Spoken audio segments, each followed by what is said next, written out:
Karibu kwenye MJ channel. Jamani, poleni sana kwa siku mbili mzima sikuwepo. Nilisafiri kidogo kwa shughuli za kikazi, lakini pia na majukumu mengine ya kifamilia.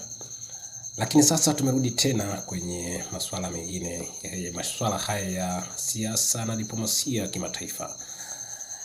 Leo tutakwenda huko Irani ambako zinaendelea tension ambazo za kila siku. Na leo hii tuna taarifa kubwa kabisa ambayo inasema Irani yapokea kwa tahadhari muungano mpya wa ulinzi. Tutaenda kuisoma taarifa kwa kifupi, alafu tutaichambua kwa kina. Irani imesema haina wasiwasi kuhusu mkataba wa ushirikiano wa ulinzi kati ya Saudi Arabia, Uturuki na Pakistan, ikieleza kuwa hatua hiyo inaashiria mabadiliko katika mtazamo wa mataifa ya eneo hilo kuhusu Marekani.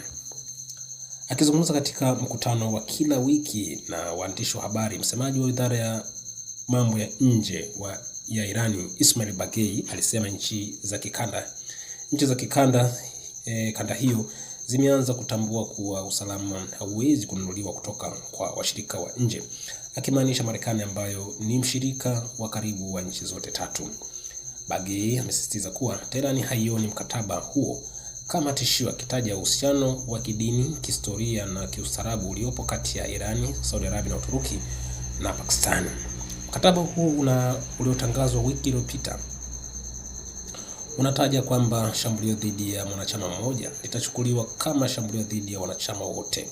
Kauli hiyo imeibua mjadala kuhusu athari zake kwa usalama na mizani ya nguvu katika Mashariki ya Kati na Asia Kusini.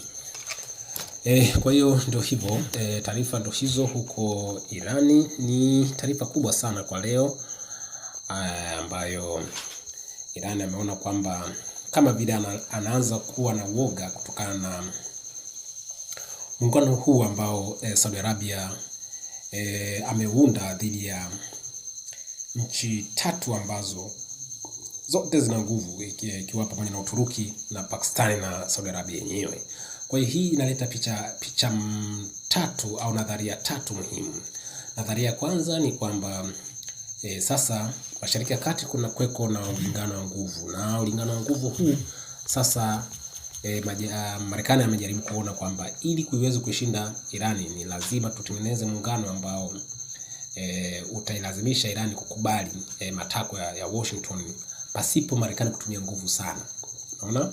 Lakini la pili, tumesikia Rais Trump anasema kwanza amekanusha kuishiwa kwa silaha ambazo Marekani alikuwa anatumia katika kipindi chote cha vita vya takriban miezi 6 sasa.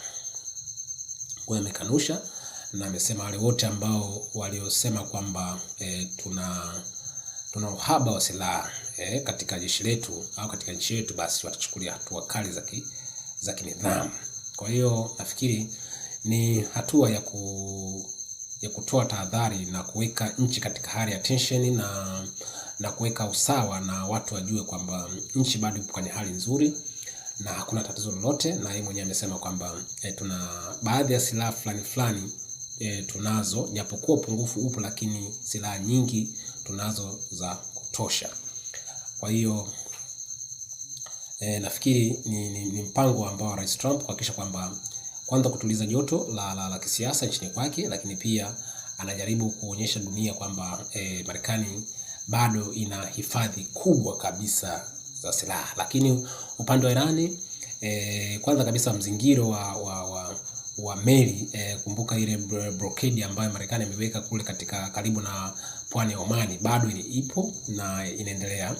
Na taarifa nyingine inasema Trump amesema kwamba kwa sasa hatutaweza kuingia vitani dhidi ya Iran kwa sababu kwanza tumewekea shinikizo kubwa kabisa, kwanza hiyo blockade, lakini pia tumewekea vikwazo vya kiuchumi, naona kwa hiyo na hii shinikizo litaendelea mpaka wahakikishe kwamba Iran waweze kukubali zile tunasema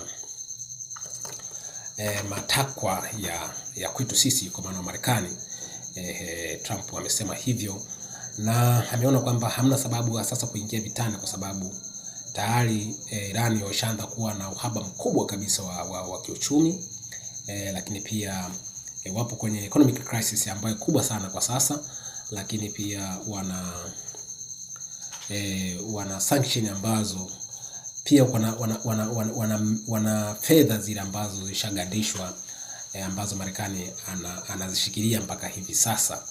Kwa hiyo Rais Trump anajaribu kuonyesha Irani kwamba endapo hawatakubali matakwa ya Marekani, basi Irani wataendelea kukumbana na hizi pressure au hizi sanction, kwa maana shinikizo hili, mpaka waingie kwenye meza ya mazungumzo wao wenyewe bila kushurutishwa na mtu yoyote.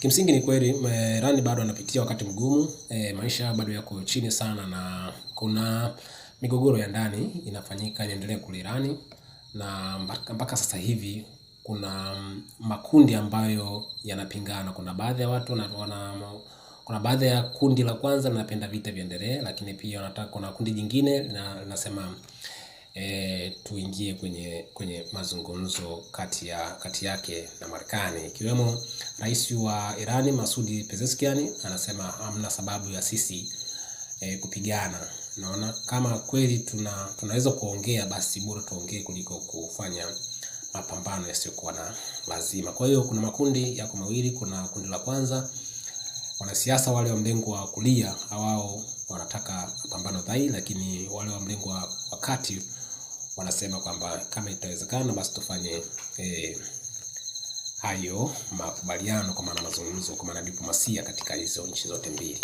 Kwa hiyo bado tension ni kubwa eneo hilo, na vuti na kuvute zinaendelea kwa kiasi kikubwa sana, na hata hivyo bado hatuelewi nini mwisho wa haya mapambano. Binafsi nafikiri ili kumaliza mzozo huu ni kutumia diplomasia, wakae chini kwenye meza mazungumzo, wakubaliane ili vita hivi viweze kuisha, kwa sababu katika watu ambao wanapata adhabu au athari kubwa sana ni kwanza dunia inaingia kwenye mdororo mkubwa kabisa wa uchumi kupitia uhaba wa mafuta na gesi, lakini pia dunia inapitia kwenye kipindi ambacho kigumu ambacho hakijawahi kushuhudiwa katika kipindi cha zaidi ya miaka zaidi ya miaka 10 iliyopita. Kwa hiyo sasa hivi tunakumbana na kitu ambacho hali ni ngumu sana, tena kuliko hata kipindi kile cha corona. Kwa hiyo nafikiri kuna haja ya mataifa hayo mawili kukaa chini ili waweze kumaliza tofauti zao kwa njia ya diplomasia na kuacha kuuana pasipokuwa na sababu ya msingi wowote.